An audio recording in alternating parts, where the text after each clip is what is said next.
اس video میں ہم بات کریں گے عربی زبان کے مذکر اور مؤنث کے بارے میں، یعنی جنس جنڈر کے بارے میں، جسے انگلش میں ہم کہتے ہیں میسکولائن، فیمینائن، میل، فیمیل وغیرہ۔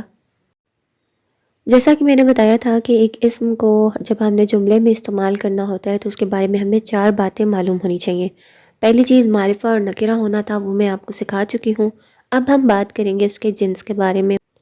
اب اردو زبان میں کچھ ایسے الفاظ ہیں جن کو ہم مؤنث کے طور پر ٹریٹ کرتے ہیں، مگر عربی زبان میں ان کو مذکر کی طرح لیا جاتا ہے۔ جیسے مثال کے طور پہ کرسی ورڈ ہے، اب ہم اردو میں کہتے ہیں کہ کرسی ٹوٹی ہوئی ہے، مگر عربی زبان میں وہ لوگ کہتے ہیں ھذا کرسی جن، یہ کرسی ہے، مگر ھذا ورڈ جو ہے وہ مذکر کے لیے یوز ہوتا ہے، اور وہاں پہ کرسی کے لیے بھی یہی ورڈ یوز ہو رہا ہے۔ تو اس لیے ہمیں عربی زبان کے جو مذکر اور مؤنث ہیں وہ اچھے سے یاد کرنے ہوتے ہیں۔ عربی زبان میں مؤنث کی 2 اقسام ہوتی ہیں، مؤنث حقیقی اور مؤنث لفظی۔ حقیقی سے مراد ایسا مؤنث ہوتا ہے کہ جس کا مذکر موجود ہو، جیسے بنتن، اس کا مذکر ہوتا ہے ولدن، اسی طرح امرأتن یعنی عورت کے لیے جو ورڈ یوز ہوتا ہے۔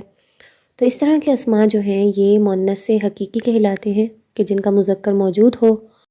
دوسرا مؤنث لفظی سے مراد ایسے اسماء ہوتے ہیں کہ جن کو بطور مؤنث اس زبان میں استعمال کیا جاتا ہے۔ مثال کے طور پہ جیسے کرسی کی ہم نے بات کی، اسی طرح شمسن یعنی سورج، یہ مؤنث کے طور پر استعمال ہوتا ہے عربی زبان میں۔ اب مؤنث لفظی جو ہوتا ہے اس کی بھی آگے سے 2 اقسام ہوتی ہیں۔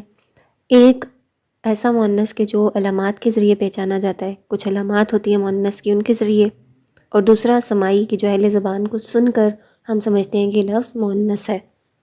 اب مؤنث کی علامات کیا ہوتی ہیں کہ اس کے آخر میں تائے مربوطہ آتی ہے، کہ جس کو ہم گول تا کہتے ہیں نا، اس کے اوپر 2 نقطے ہوتے ہیں۔ تو یہ گول تا جب کسی لفظ کے آخر میں آتی ہے تو اس سے اس کی پہچان ہوتی ہے کہ مؤنث کے طور پر استعمال ہوگا۔ یا اگر اس کے آخر میں الف ممدودہ یا الف مکسورہ آ جائے تو ہم سمجھتے ہیں کہ یہ ورڈ جو ہے، یہ اسم جو ہے یہ مؤنث ہے۔ جیسے کبریٰ لفظ میں دیکھیں آخر میں کھڑی زبر آ گئی ہے، الف مکسورہ۔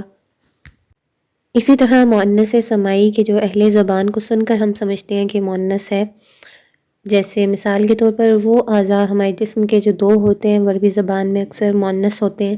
مثال کے طور پہ یدن یعنی ہمارے ہاتھ جو 2 ہیں۔